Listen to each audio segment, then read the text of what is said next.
প্রথম আলোকে জাতির কাছে ক্ষমা চাইতে হবে বললেন জামায়াতে আমির। আওয়ামী লীগের মৃত্যু ঢাকায়, দাফন দিল্লিতে বললেন সালাউদ্দিন। গণহত্যা মামলায় অতিরিক্ত পুলিশ সুপার অনির্বাণ ও নির্বাহী ম্যাজিস্ট্রেট সাইফুল গ্রেপ্তার। ঐক্যের মধ্য দিয়ে নতুন বাংলাদেশ তৈরি করতে চাই বললেন মির্জা ফখরুল। প্রধান উপদেষ্টার শুভেচ্ছা বার্তায় হঠাৎ কোকিলের গান, রহস্য জানালেন প্রেস সচিব। আসসালামু আলাইকুম দর্শক, আমাদের হাতে থাকা সর্বশেষ সংবাদে আপনাদের স্বাগত। এতক্ষণ শুনছিলেন সংবাদ শিরোনাম, এবারে থাকছে বিস্তারিত। প্রথম আলোকে জাতির কাছে ক্ষমা চাইতে হবে বললেন জামায়াত আমির। প্রথম আলোকে জাতির কাছে ক্ষমা চাইতে বললেন বাংলাদেশ জামায়াতে ইসলামীর আমির ডাক্তার শফিকুর রহমান। তিনি বলেন, প্রথম আলো ঈদের মতো একটি পবিত্র ইবাদতকেও কটাক্ষ করতে দ্বিধা করেনি। আজ সোমবার নিজের ভেরিফাইড ফেসবুক পেজে কথা বলেন তিনি। ডাক্তার শফিকুর রহমান লিখেন, প্রথম আলোর ঈদ শুভেচ্ছা কার্টুনে কুকুরের ছবি কেমন অদ্ভুত আচরণ। প্রথম আলোর গত 30 মার্চের পত্রিকায় ঈদ শুভেচ্ছার কার্টুনে কুকুরের ছবি ব্যবহার করা হয়েছে। পত্রিকাটা এর আগেও মহানবী সাল্লাল্লাহু আলাইহি সাল্লামকে অবমাননায় বায়তুল মোকাররমের খতিবের হাত ধরে প্রকাশ্যে ক্ষমা চান সম্পাদক মতিউর রহমান। তিনি আরো বলেন, মনোভাব ও দৃষ্টিভঙ্গি খুবই জঘন্য। প্রথম আলো ঈদের মতো একটি পবিত্র ইবাদতকেও কটাক্ষ করতে দ্বিধা করেনি, তা অবশ্যই প্রত্যাহার করতে হবে এবং জাতির কাছে ক্ষমা চাইতে হবে বললেন শফিকুর রহমান। গত 30 মার্চের প্রথম আলো পত্রিকায় ঈদ শুভেচ্ছার কার্টুনে কুকুরের ছবি, পরে এটি নিয়ে শুরু হয় সমালোচনা। এই কুকুরের ছবি দেওয়ায় দেশের আলেম সমাজ সহ সাধারণ মানুষ এর তীব্র নিন্দা করছে। 2007 সালে ধর্ম অবমাননার কারণে সারা দেশের আলেম ওলামা সহ সাধারণ মানুষ যখন মতিউর রহমানকে গ্রেপ্তার ও প্রথম আলো নিষিদ্ধের দাবিতে আন্দোলনে নামে, সে সময় সাবেক তত্ত্বাবধায়ক সরকারের উপদেষ্টা ব্যারিস্টার মইনুল হোসেনের মধ্যস্থতায় বায়তুল মোকাররম জাতীয় মসজিদের খতিব মাওলানা ওবায়দুল হকের হাত ধরে প্রকাশ্যে ক্ষমা প্রার্থনা ও তওবা করেন মতিউর রহমান। তাওবা করে বলেছিলেন, ধর্মে আঘাত আসে এমন কিছু আর কখনোই করবেন না। নতুন করে ঈদের শুভেচ্ছা ছবিতে কুকুরের ছবি ব্যবহার করার পর প্রথম আলো নিষিদ্ধের দাবি জানিয়ে আসছে আলেম সমাজ। এ বিষয়ে ইসলামী আন্দোলন বাংলাদেশ, ইসলামী ঐক্য আন্দোলন বাংলাদেশ, নেজামে ইসলাম পার্টি সহ বিভিন্ন ইসলামী দল নিন্দা জানিয়েছে। এবার বাংলাদেশ জামায়াত ইসলামীর আমির প্রথম আলোকে জাতির কাছে ক্ষমা চাইতে বললেন। আওয়ামী লীগের মৃত্যু ঢাকায়, দাফন দিল্লিতে বললেন সালাউদ্দিন। বিএনপির স্থায়ী কমিটির সদস্য সালাউদ্দিন আহমেদ বলেছেন, ছাত্র জনতার অভ্যুত্থানে আওয়ামী লীগের মৃত্যু হয়েছে ঢাকায় আর দাফন হয়েছে দিল্লিতে। সোমবার 14 এপ্রিল বাংলার নববর্ষ উদযাপন উপলক্ষে রাজধানী রমনার বটমূলে বাংলাদেশ জাতীয়তাবাদী সামাজিক সাংস্কৃতিক সংস্থার বৈশাখী সাংস্কৃতিক অনুষ্ঠানে বক্তৃতাকালে একথা বলেন। সালাউদ্দিন বলেন, ছাত্র জনতা সহ সব শ্রেণী পেশার মানুষের অংশগ্রহণে ফ্যাসিস্টদের পতন হয়েছে, যা দক্ষিণ এশিয়ায় ইতিহাস হয়ে থাকবে। তিনি বলেন, বৈশাখী শোভাযাত্রা, মেলা, পান্তা এসব আমাদের সংস্কৃতির অংশ, যা নষ্ট করার জন্য মঙ্গল শোভাযাত্রার প্রচলন শুরু করে আওয়ামী লীগ। এ সময় বাঙালি সংস্কৃতিকে ধারণ করে ভারতীয় সংস্কৃতি বর্জনের আহ্বান জানান তিনি। গণহত্যা মামলায় অতিরিক্ত পুলিশ সুপার অনির্বাণ ও নির্বাহী ম্যাজিস্ট্রেট সাইফুল গ্রেপ্তার। নরসিংদীতে গণহত্যা মামলায় ওয়ারেন্টভুক্ত আসামি অতিরিক্ত পুলিশ সুপার অনির্বাণ চৌধুরী এবং নরসিংদী জেলার জ্যেষ্ঠ সহকারী কমিশনার মোহাম্মদ সাইফুল ইসলামকে গ্রেপ্তার করা হয়েছে। প্রসিকিউশন জানিয়েছে, পুলিশকে সরাসরি গুলি করার নির্দেশ দিয়েছিলেন নির্বাহী ম্যাজিস্ট্রেট সাইফুল ইসলাম।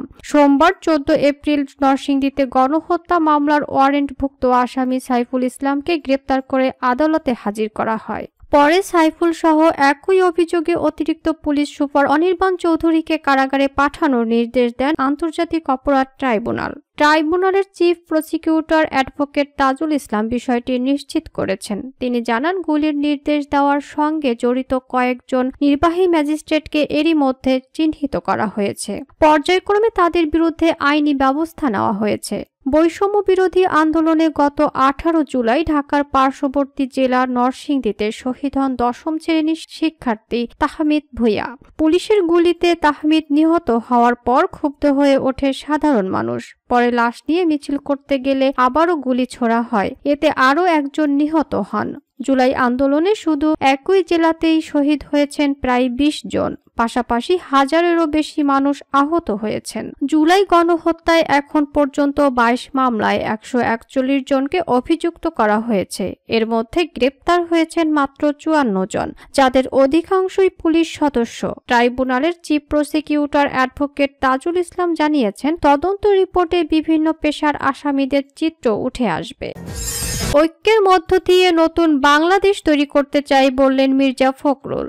বিএনপির মহাসচিব মির্জা ফখরুল ইসলাম আলমগীর বলেছেন, আমরা সবসময় বলে আসছি আলোচনার মধ্য দিয়ে, ঐক্যের মধ্য দিয়ে নতুন বাংলাদেশ তৈরি করতে চাই। আমাদের মধ্যে এই ঐক্য সম্ভব হবে এবং আমরা সফল হব। অন্তর্বর্তী সরকারের প্রধান উপদেষ্টা অধ্যাপক মোহাম্মদ ইউনূসের সঙ্গে আগামী ১৬ এপ্রিল বিএনপির বৈঠক ও নির্বাচনের রোডম্যাপ প্রসঙ্গে সাংবাদিকদের প্রশ্নের উত্তর দিতে গিয়ে তিনি একথা বলেন। সিঙ্গাপুরে স্ত্রী সহ ১ সপ্তাহ চিকিৎসা শেষে দেশে ফিরে সোমবার সন্ধ্যা ৬টার দিকে ঢাকার হযরত শাহজালাল আন্তর্জাতিক বিমানবন্দরে সাংবাদিকদের এসব কথা বলেন মির্জা ফখরুল। এই সময় সাংবাদিকদের মির্জা ফখরুল বলেন, গোটা জাতি আশা করছে যে বাংলা ১৪৩২ সাল দেশের জন্য একটা নতুন দিগন্ত নিয়ে আসবে। বাংলাদেশের প্রতিটি মানুষের হৃদয় উদ্ভাসিত হবে নতুন সম্ভাবনার আনন্দে, এটাই আমরা প্রত্যাশা করি। আমরা মনে করি অতীতের সব ধুলাবালি জঞ্জাল উড়িয়ে দিয়ে এই বৈশাখ সমৃদ্ধ নতুন বাংলাদেশ সৃষ্টি করবে, বলেন মির্জা ফখরুল। ডিসেম্বরে নির্বাচন প্রশ্নে মির্জা ফখরুল বলেন, এই সমস্যারও সমাধান হবে। প্রধান উপদেষ্টার শুভেচ্ছা বার্তায় হঠাৎ কোকিলের গান, রহস্য জানালেন প্রেস সচিব। অন্তর্বর্তী সরকারের প্রধান উপদেষ্টা অধ্যাপক ডক্টর মোহাম্মদ ইউনূস বাংলা নববর্ষ উপলক্ষে দেশবাসীকে শুভেচ্ছা জানিয়েছেন। সোমবার এক ভিডিও বার্তায় শুভেচ্ছা জানান প্রধান উপদেষ্টা। সেটি রেকর্ডের জন্য রাষ্ট্রীয় অতিথি ভবন যমুনায় গাছের নিচে একটি সাধারণ টেবিলে ২-৩টি গামছা দিয়ে মঞ্চ সাজানো হয়েছিল। চটের ছালায় তুলির আঁচড় দেওয়া হয়, আর ঠিক সেই মুহূর্তে আশ্চর্যজনক ভাবে কোকিলের কলরব বার্তাটিকে প্রাণবন্ত করে তোলে।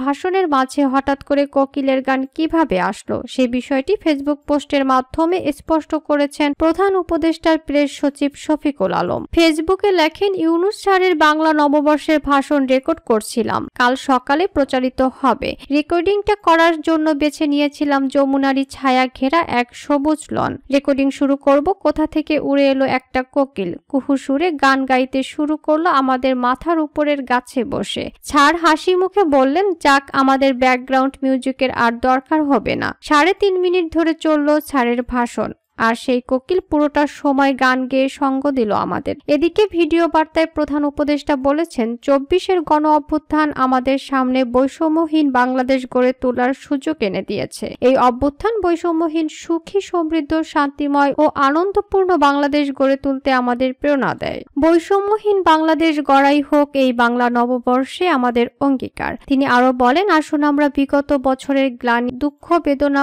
অসুন্দর ও অশুভকে ভুলে গিয়ে নতুন প্রত্যয়, নতুন উদ্যমে সামনের দিকে এগিয়ে চলি।